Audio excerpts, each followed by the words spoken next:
नमस्कार। दिन भर की बड़ी खबरों में आप सभी का स्वागत है और मैं हूं आपके साथ मुबश्शरा परवीन। तो बुलेटिन में आज बात होगी दिल्ली के चुनावी दंगल की, बिहार में एनडीए में मची भगदड़ की, देखेंगे महाराष्ट्र महायुति सरकार में आए सियासी संकट को, नायडू से केंद्रीय गृह मंत्री अमित शाह की मुलाकात को, राहुल गांधी पर आए सुप्रीम कोर्ट के फैसले को और बुलेटिन के आखिर में बात करेंगे हमास के साथ डील पर क्यों डोल रहा है नेतन्याहू का मन। इन सभी मुद्दों पर आज चर्चा करेंगे, लेकिन उससे पहले एक नजर अब तक की हेडलाइंस पर। चुनाव के बीच कांग्रेस सांसद राहुल गांधी ने बीजेपी अध्यक्ष नड्डा और दिल्ली के सीएम आतिशी को लिखी चिट्ठी। बोले एम्स में बेहतर सुविधाएं मिले, हाल ही में किया था अस्पताल का दौरा। आप संयोजक अरविंद केजरीवाल के आवास पर प्रदर्शन करने पहुंचे बौद्ध भिक्षु और वाल्मीकि मंदिर के पुजारी। आपकी पुजारी ग्रंथ योजना का किया विरोध, पुलिस ने प्रदर्शनकारियों को हिरासत में लिया। उत्तराखंड कैबिनेट ने यूसीसी की नियमावली को दी मंजूरी। सीएम पुष्कर सिंह धामी ने कहा प्रदेश में जल्द बिल किया जाएगा लागू। उत्तर प्रदेश के लखीमपुर हिंसा में गवाहों को धमकाने के आरोपों पर सुप्रीम कोर्ट हुआ सख्त। आशीष मिश्रा टैनी के मामले में पुलिस से मांगी report. Reality show big boss 18 में करणवीर मेहरा के शो जीतने पर फूटा यूजर्स का गुस्सा। बोले डायरेक्ट दे देते ट्रॉफी, बिग बॉस को बताया फिक्स्ड। और अब खबरें विस्तार से और बात करते हैं आज की सबसे बड़ी खबर की। दिल्ली विधानसभा चुनाव को लेकर आम आदमी पार्टी और बीजेपी में जमकर तकरार मची हुई है। शनिवार को आप संयोजक और दिल्ली के पूर्व मुख्यमंत्री अरविंद केजरीवाल पर हुए हमले से दिल्ली में सियासी माहौल और गर्मा गया। वहीं इस बीच बीजेपी ने अचानक सभी उम्मीदवारों की अहम बैठक बुला ली है। इतना ही नहीं, इस चुनाव में केजरीवाल के खिलाफ बीजेपी ने तमाम बड़े दिग्गज नेताओं को मैदान में उतारने का ऐलान कर दिया है। दिल्ली चुनाव के मद्देनजर सियासी पारा हाई बना हुआ है। सभी राजनीतिक पार्टियां अपने अपने स्तर पर दमखम दिखाने में जुटी हुई है, लेकिन चुनाव के बीच आप संयोजक अरविंद केजरीवाल पर हुए हमले ने दिल्ली में राजनीतिक पारा और हाई कर दिया है। और अब आम आदमी पार्टी ने नई दिल्ली विधानसभा सीट से बीजेपी उम्मीदवार पर हमले का आरोप लगाते हुए बीजेपी को मुश्किल में डाल दिया है। ऐसे में बीजेपी ने सोमवार यानी आज चुनाव प्रचार के बीच बीजेपी उम्मीदवारों की अहम बैठक बुलाई है। बता दें, दिल्ली भाजपा कार्यालय में बुलाई गई इस बैठक की अध्यक्षता भाजपा प्रदेश अध्यक्ष वीरेंद्र सचदेवा और बीजेपी के प्रभारी विजयंत पांडे ने की। इसमें सभी उम्मीदवारों के साथ दिल्ली में जीत की रणनीति पर चर्चा की गई। बता दें, बीजेपी की तरफ से ये बैठक ऐसे वक्त में बुलाई गई है जब आम आदमी पार्टी चारों तरफ से बीजेपी को घेरे हुए है। वहीं हाल ही में शनिवार को आप संयोजक और दिल्ली के पूर्व मुख्यमंत्री अरविंद केजरीवाल की गाड़ी पर हमले पर भी आपने बीजेपी पर सीधे आरोप लगाया। आपकी तरफ से दावा किया गया कि बीजेपी दिल्ली में हार के डर से इतनी घबराई हुई है कि वो केजरीवाल पर हमला कराने तक पर आमादा हो गई है। जिसके एक दिन बाद खुद बीजेपी उम्मीदवार ने आपके आरोपों का जवाब देते हुए कहा कि आम आदमी पार्टी की तरफ से झूठी कहानियां गढ़ी जा रही हैं। इसी के साथ बीजेपी उम्मीदवार प्रवेश वर्मा ने आपको चुनौती देते हुए कहा कि वो केजरीवाल को पूरे 20,000 वोटों से हराएंगे। हालांकि बीजेपी केजरीवाल पर हमले के साथ ही चुनावी वादों पर, कल्याणकारी योजनाओं पर पूरी तरह से बैकफुट पर आ गई है। ऐसे में आम आदमी पार्टी को शिकस्त देने के लिए बीजेपी ने चुनावी अभियान के लिए अपना मेगा प्लान शुरू कर दिया है। बताया जा रहा है कि 22 जनवरी से बीजेपी दिल्ली में बड़े स्तर पर चुनावी अभियान शुरू करने वाली है। पीएम मोदी, गृह मंत्री अमित शाह, योगी आदित्यनाथ समेत पार्टी के सभी वरिष्ठ नेता दिल्ली के प्रचार अभियान में शामिल होंगे। सूत्रों के मुताबिक पीएम मोदी ने भी नमो ऐप के जरिए दिल्ली चुनाव प्रचार अभियान कार्यक्रम के तहत कार्यकर्ताओं से संवाद करने का ऐलान किया है। ऐसे में दिल्ली में सियासी हलचल तेज होती जा रही है, जहाँ आम आदमी पार्टी को हराने के लिए बीजेपी एक से एक बड़े कदम उठा रही है। दिल्ली के साथ ही बिहार में विधानसभा चुनाव के नजदीक आते आते एनडीए की मुश्किलें लगातार बढ़ती दिखाई दे रही है। नीतीश कुमार के साथ साथ पशुपति पारस से लेकर जीतन राम मांझी और मोदी के हनुमान चिराग पासवान भी फुल मूड में दिखाई दे रहे हैं। इस बीच पशुपति पारस की लालू यादव से तीसरी बार मुलाकात ने बिहार की सियासत में बवाल मचा दिया है, जिसके बाद मोदी शाह के हाथ पांव फूलने लगे हैं। तो कैसे एनडीए पहुंच रहा है टूट की कगार पर, देखिए इस रिपोर्ट में। बिहार में विधानसभा चुनाव से पहले एनडीए में जबरदस्त भगदड़ का माहौल दिखाई दे रहा है। एक तरफ जहां नीतीश कुमार की बीजेपी से नाराजगी ने राज्य में सियासी पारा हाई किया हुआ है, तो वहीं दूसरी तरफ एनडीए के सहयोगी दलों ने भी बीजेपी को आग दिखाना शुरू कर दिया है। वहीं इस बीच रालोसपा अध्यक्ष पशुपति कुमार पारस की राजद प्रमुख लालू यादव से मुलाकात ने एनडीए में टूट की खबरों को तेज कर दिया है। दोनों नेताओं के बीच 30 मिनट की इस मुलाकात के बाद बिहार की सियासत में चर्चाओं का बाजार गर्म हो गया है। हालांकि दोनों नेताओं की मुलाकात को राजद के राज्यसभा सांसद संजय यादव ने शिष्टाचार मुलाकात बताया है, लेकिन इस बात से हर कोई वाकिफ है कि चुनाव से पहले पशुपति पारस की सक्रियता के मायने क्या हैं। साथ ही एक हफ्ते में तीसरी बार मुलाकात ने सब कुछ साफ कर दिया है। राजनीतिक गलियारों में शोर है कि पशुपति पारस जल्द महागठबंधन का दामन थामने वाले हैं। कहा तो ये भी जा रहा है कि दोनों नेताओं के बीच बात फाइनल हो गई है। ऐसे में बीजेपी को बिहार में बड़ा झटका लगने वाला है। उधर दूसरी तरफ केंद्रीय मंत्री जीतन राम मांझी ने भी एनडीए को खुली चुनौती दे दी है कि कि उनको या उनकी पार्टी को नजरअंदाज करने की गलती बीजेपी ना करे। दरअसल बिहार के पूर्व मुख्यमंत्री और केंद्रीय मंत्री जीतन राम मांझी ने रविवार को जहानाबाद के गांधी मैदान में आयोजित मुसहर भुइयां सम्मेलन में शिरकत की, जहां उन्होंने अपनी राजनीतिक ताकत और एनडीए से उपेक्षा पर खुलकर अपनी बात रखी। मांझी ने स्पष्ट रूप से कहा कि एनडीए ने उनकी पार्टी हिंदुस्तानी अवाम मोर्चा को कमजोर समझने की गलती की है। उन्होंने अपनी उपेक्षा को लेकर गहरी नाराजगी जताते हुए कहा कि बिहार में मुसहर और भुइयां समाज की आबादी को देखते हुए उनकी राजनीतिक ताकत को नजरअंदाज नहीं किया जा सकता। बता दें, इन दिनों जीतन राम मांझी बीजेपी से नाराज चल रहे हैं। इसकी वजह है झारखंड और दिल्ली चुनाव में उनको सीट ना दी जानी। इस पर मांझी ने बीजेपी पर हमला बोलते हुए कहा कि एनडीए ने झारखंड और दिल्ली चुनावों में हमारी पार्टी को एक भी सीट नहीं दी। अगर हमें दिल्ली में 2-3 सीटें मिलती तो हमारी पार्टी बेहतर प्रदर्शन कर सकती थी। ऐसे में बीजेपी के खिलाफ खुली बगावत करते हुए मांझी ने साफ कर दिया है कि उनकी पार्टी 2025 के बिहार विधानसभा चुनाव में कम से कम 40 सीटों की मांग करेगी। साथ ही उन्होंने कहा कि हमारी पार्टी 20 सीट से कम पर चुनाव लड़ने को तैयार नहीं है। वहीं सूत्रों के मुताबिक नीतीश कुमार की जेडीयू ने 130 के लगभग सीटों पर लड़ने का ऐलान किया है। इसके अलावा चिराग पासवान और उपेंद्र कुशवाहा ने भी सीटों की मांग बीजेपी के सामने रखती है। चिराग पासवान की डिमांड 40 सीटों की है तो उपेंद्र कुशवाहा 20 सीटें मांग रहे हैं। ऐसे में बीजेपी में बिहार चुनाव से पहले ही बड़ी टूट के संकेत दिखाई दे रहे हैं। देखना होगा कि बीजेपी एनडीए में मची भगदड़ पर क्या कदम उठाती है। बिहार में एनडीए में टूट के संकेत दिखाई दे रहे हैं तो वहीं महाराष्ट्र में भी महायुति में खटपट अपने चरम पर पहुंच गई है।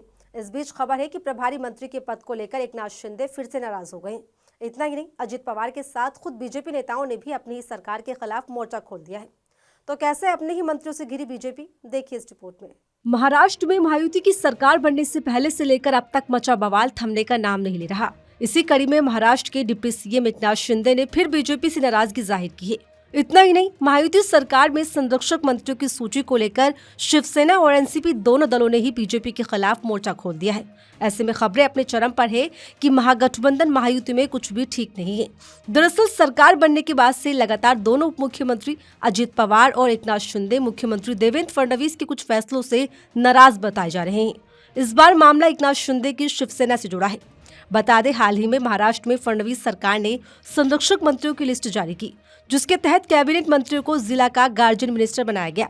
एकनाथ शिंदे की शिवसेना ने अपने लिए रायगढ़ और नासिक जिले की मांग की थी, लेकिन सीएम फडणवीस ने इस मांग को नजरअंदाज करते हुए ठुकरा दिया, जिससे एकनाथ शिंदे नाराज बताए जा रहे हैं। सीएम देवेंद्र फडणवीस ने रायगढ़ जिला अजित गुट को अदिति तटकरे को दे दिया। वहीं नासिक जिले की जिम्मेदारी बीजेपी के गिरीश महाजन को सौंपी गई। ऐसे में शिवसेना की नाराजगी जताने के बाद सरकार ने दोनों जिलों के गार्जियन पद पर स्टे लगा दिया, जिसके बाद स्टे से अजित पवार के एनसीपी और खुद बीजेपी के नेता भी नाराज हो गए।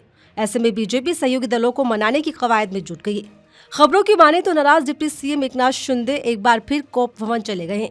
उनको मनाने के लिए भाजपा नेता गिरीश महाजन और बावनकुले उनसे मुलाकात करेंगे। आपको बता दें, रायगढ़ जिले में पहले से ही एनसीपी और शिवसेना के बीच में तनाव की स्थिति है। रायगढ़ के लिए संरक्षक मंत्री के पद पर शिवसेना ने पहले से ही अपना दावा किया था। उसके बाद भी वहां पद से एनसीपी को दिए जाने के बाद एकनाथ शिंदे नाराज हो गए। बताते चले, इससे पहले एनसीपी प्रमुख अजित पवार ने सीएम देवेंद्र फडणवीस के एक फैसले पर गंभीर नाराजगी जताई थी। सीएम ने एनसीपी के 2 कैबिनेट मंत्रियों के फैसलों को रद्द कर दिया था, जिससे एनसीपी चीफ आहत हो गए थे। चिकित्सा शिक्षा विभाग मंत्री हसन मुश्रीफ और सहकारिता मंत्री बाबा साहेब पाटिल के निर्णय पर मुख्यमंत्री ने एक्शन लिया था। इस पर अजित पवार ने कहा था कि अगर वो चाहते हैं कि महायुति में सब साथ में बढ़े तो कोई भी फैसला लेने से पहले चर्चा करनी चाहिए। ऐसे में बिहार की तर्ज पर ही एनडीए में महाराष्ट्र में भी राजनीतिक घमासान अपने चरम पर है, जहां दोनों ही सूरतों में मोदी शाह की नींदें उड़ी पड़ी हैं। तो बिहार और महाराष्ट्र में मची सियासी उठापटक के बीच अचानक केंद्रीय गृह मंत्री अमित शाह आंध्र प्रदेश दौरे पर पहुंच गए, जहां उन्होंने सीएम चंद्रबाबू नायडू से मुलाकात की। ऐसे में कयास लगाए जा रहे हैं कि नीतीश कुमार की तरह नायडू भी बीजेपी से दूरी बनाने की फिराक में नजर आ रहे हैं। तो क्या है पूरा मामला और क्या है इस मुलाकात के पीछे की खास वजह, जानने के लिए देखिए रिपोर्ट। बिहार में तेजी से बदलते सियासी समीकरण केंद्र की मोदी सरकार की कुर्सी पर संकट की आहट सुना रहे हैं।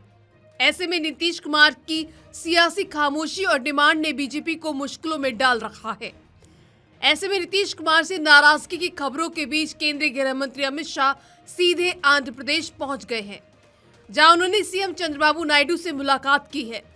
ऐसे में कहा जा रहा है कि बीजेपी के चाणक्य कहे जाने वाले केंद्रीय गृह मंत्री अमित शाह लोकसभा में बहुमत का आंकड़ा दुरुस्त करने में जुट गए हैं।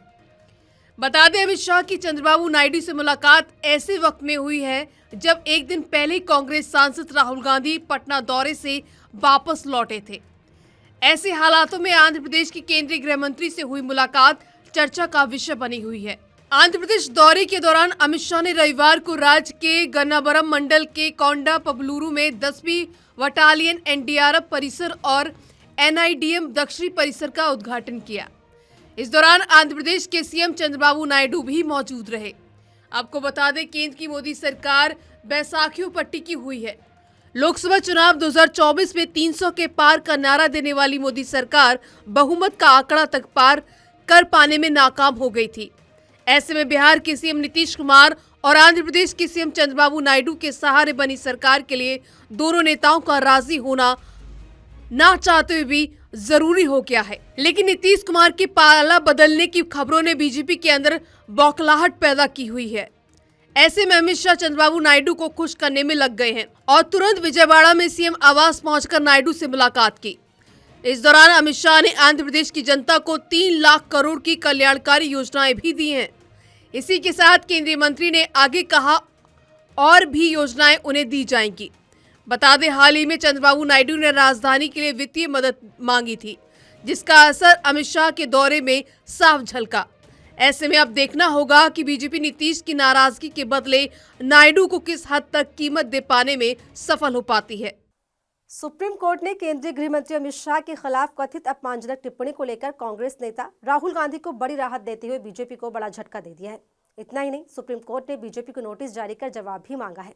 तो क्या है पूरा मामला, देखिए इस रिपोर्ट में। केंद्रीय गृह मंत्री अमित शाह के खिलाफ कथित अपमानजनक टिप्पणी को लेकर मानहानि केस में कांग्रेस सांसद राहुल गांधी को सुप्रीम कोर्ट से बड़ी राहत मिली है। मामले में शीर्ष अदालत ने ट्रायल कोर्ट की कार्यवाही पर अगले आदेश तक आंतरिक रोक लगा दी है। इतना ही नहीं, जस्टिस विक्रम नाथ और जस्टिस संदीप मेहता की पीठ ने मामले की सुनवाई करते हुए झारखंड सरकार और शिकायतकर्ता बीजेपी कार्यकर्ता नवीन झा को नोटिस भेजकर जवाब भी मांगा है। आपको बता दें, ये मामला तब सामने आया जब बीजेपी नेता नवीन झा ने कांग्रेस सांसद राहुल गांधी के खिलाफ शिकायत दर्ज कराई थी, जिसमें आरोप लगाया गया कि राहुल गांधी ने 18 मार्च 2018 को बीजेपी की आलोचना करते हुए भाषण दिया और शाह पर हत्या में शामिल होने का आरोप भी लगाया। शुरू में रांची की एक मजिस्ट्रेट अदालत ने झा की शिकायत को खारिज कर दिया, जिसके बाद उन्होंने रांची में न्यायिक आयुक्त के समक्ष एक पुनर्निरीक्षण याचिका दायर की। इसके बाद 15 सितंबर 2018 को रांची में न्यायिक आयुक्त ने शिकायत याचिका को खारिज करने वाले आदेश को पलट दिया और इसे मजिस्ट्रेट कोर्ट में वापस भेजा।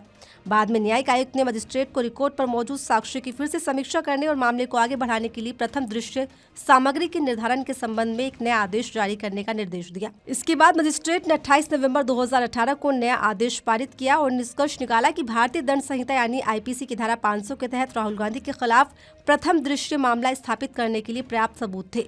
नतीजतन मजिस्ट्रेट ने राहुल गांधी को हाजिर होने के लिए एक समन जारी किया, जिस पर राहुल गांधी ने न्यायिक आयुक्त के 15 सितंबर 2018 के आदेश को चुनौती देते हुए हाईकोर्ट का रुख किया, जिस पर उनके बयान पर मामला आगे बढ़ा। उसके बाद मामला सुप्रीम कोर्ट पहुंचा। इस तरह मामले पर सोमवार यानी आज सुनवाई करते हुए नोटिस जारी किया। बता दें, राहुल गांधी की तरफ से पेश वरिष्ठ वकील अभिषेक मनु सिंघवी ने इस बात पर जोर डाला कि शिकायत किसी तीसरे पक्ष की ओर से दायर की गई और मानहानि के अपराध के मामले में ऐसा करना स्वीकार्य नहीं। सिंघवी ने पूछा कि अगर आप पीड़ित व्यक्ति नहीं है तो आप शिकायत दर्ज करने के लिए प्रॉक्सी कैसे हासिल कर सकते हैं। फिलहाल कोर्ट ने मामले में कांग्रेस सांसद राहुल गांधी को बड़ी राहत दे दी है, साथ ही बीजेपी नेता को झटका भी दे दिया है। हमास और इजराइल के बीच युद्ध विराम की डील हो चुकी है और युद्ध विराम शुरू भी हो चुका है, लेकिन इस बीच खबर है कि हमास के साथ की गई डील ने नेतन्याहू को मुश्किलों में डाल दिया है। इतना ही नहीं, युद्ध विराम के लिए बढ़ाए गए हाथ से प्रधानमंत्री नेतन्याहू की कुर्सी तक पर भी संकट के बादल मंडराने लगे हैं, जिसके बाद नेतन्याहू का मन पलट रहा है। तो क्या है पूरा मामला, जानने के लिए देखिए रिपोर्ट। लंबे संघर्ष के बाद आखिरकार हमास और इजराइल के बीच पूरे 15 महीने बाद युद्ध विराम की डील तो हो गई, लेकिन इस डील ने नेतन्याहू की कुर्सी को खतरे में डाल दिया है। इजराइल और हमास के बीच 16 जनवरी को किए गए युद्ध विराम के फैसले पर नेतन्याहू सरकार में मंत्रियों ने ही अपनी सरकार के खिलाफ मोर्चा खोल दिया है। दरअसल खबरें सामने आ रही हैं कि नेतन्याहू सरकार के कई मंत्री हमास के साथ हुई युद्ध विराम की डील से नाखुश हैं और वो अपना विरोध साफ सामने रख रहे हैं। इजराइल के राष्ट्रीय सुरक्षा मंत्री इतामार बेन गिविर ने हमास और इजरायली सरकार के बीच हुए युद्ध विराम समझौते के विरोध में प्रधानमंत्री बेंजामिन नेतन्याहू के मंत्रिमंडल से इस्तीफा दे दिया है। न सिर्फ राष्ट्रीय सुरक्षा मंत्री इतमार बेन गिविर बल्कि उनकी राष्ट्रवादी धार्मिक पार्टी ओतजमा येदुदित के 2 और मंत्रियों ने भी इस पर नाराजगी जाहिर करते हुए इस्तीफा दे दिया है। इसी के साथ ओतजमा येहूदत पार्टी ने नेतन्याहू की गठबंधन सरकार से अपना समर्थन भी वापस ले लिया है। ऐसे में इन इस्तीफों के सामने आने के बाद नेतन्याहू के नेतृत्व वाली गठबंधन सरकार में तनाव बढ़ गया है। कहा तो ये भी जा रहा है कि अगर गठबंधन की सरकार में मंत्री अपना समर्थन वापस ले लेते हैं तो नेतन्याहू के सिंहासन के लिए मुश्किल खड़ी हो जाएगी। बता दें, राष्ट्रीय सुरक्षा मंत्री के इस्तीफे के बावजूद नेतन्याहू के पास इजरायली संसद में मामूली बहुमत बरकरार है।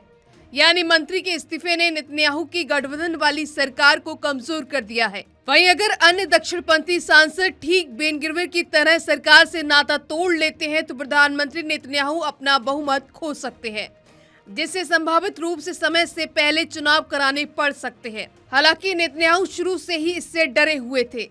राजनीतिक जानकारों की माने तो कुर्सी के डर के चलते ही गाजा और इजराइल के बीच युद्ध ने लंबा वक्त खींचा। ऐसे में देखना दिलचस्प होगा कि नेतन्याहू अपनी कुर्सी बचाने के लिए अपने फैसले से पलटी मारते हैं या सरकार गिर जाती है। और फिलहाल मेरे साथ इस बुलेटिन में इतना ही। ऐसी तमाम खबरों के लिए बने रहिए मेरे साथ और देखते रहिए आर्टिकल 19 इंडिया।